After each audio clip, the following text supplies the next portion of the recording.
In many countries, good schools and medical facilities are available only in cities.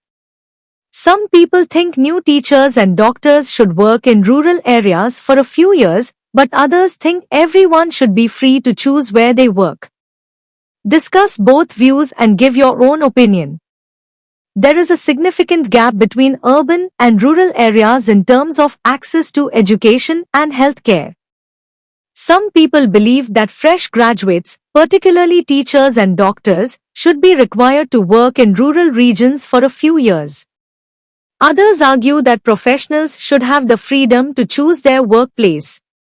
This essay will discuss both perspectives, and I personally support the former view. There are several reasons why it is beneficial for newly qualified doctors and teachers to serve in rural areas. Firstly, people living in villages often lack adequate medical and educational facilities. Deploying fresh professionals to these areas would help improve the quality of life for rural populations.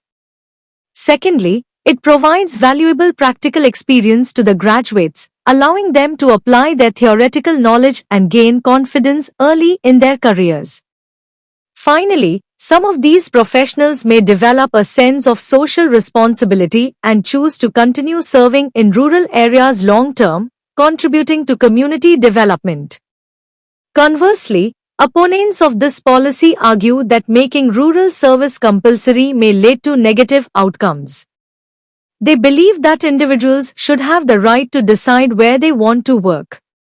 Forced placement may result in low motivation and poor performance, which could negatively impact the quality of service in rural areas. Furthermore, the obligation might discourage students from pursuing careers in medicine or education, leading to a shortage of professionals in the long run.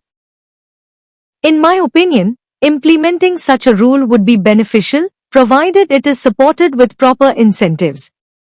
It could help bridge the urban-rural divide while offering practical experience to new professionals. Governments could encourage rural service by offering higher salaries, housing benefits, or career advancement opportunities.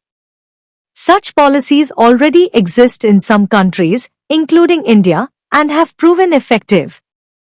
To conclude, while mandatory rural service has both advantages and disadvantages, I believe it can be a positive initiative if implemented thoughtfully.